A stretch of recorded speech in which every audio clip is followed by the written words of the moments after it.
else would be there. When you were out in the Atlantic, you yeah.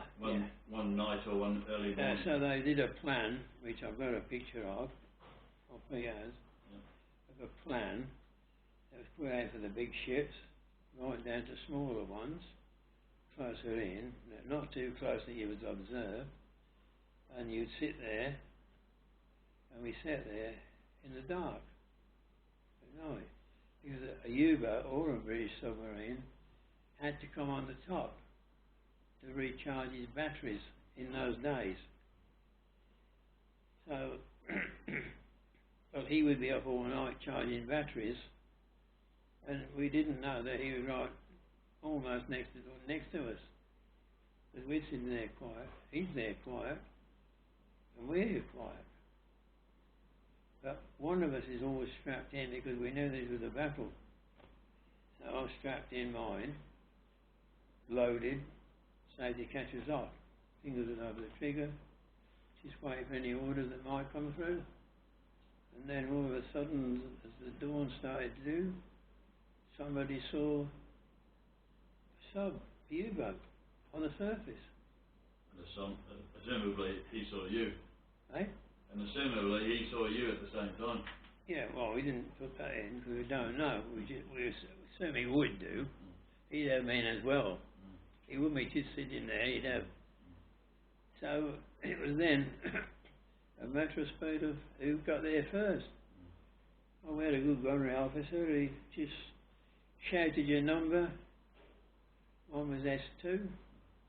No, I won't say who fired first because there's other guns. And to fire on the gun. Because they have an 88 on the front of on the top. Well, they had a gun there. I think it's about an 88. Again, 88, 75 millimetre gun. That would have blown you out of the water. Oh, yeah.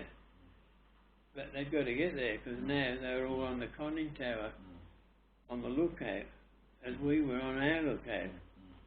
But we had to be quicker than them or nearer than them to do what we could do.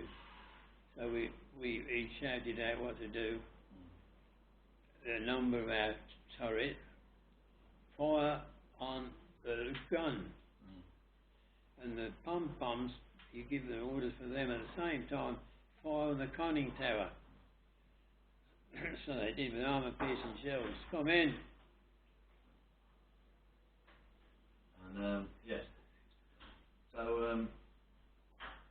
okay, so you ended up sinking this submarine. Yes. And now tell me about the destroyer that came to pinch all the glory. When? When it was half sunk. Oh yeah, but you got. So it was half sunk then. While it was half sunk, just the end sticking off, a destroyer came along, and the usual destroyer noise was like whoop, whoop, whoop. Everybody knew that was a destroyer. He'd seen something, and destroyers thought themselves superheroes of the water, as probably some low-flying dive-bombing airmen thought they were the best. So they thought they were the best.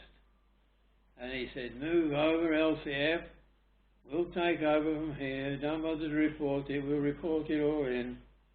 But we had an old sea dog of a skipper, been at sea for years and years.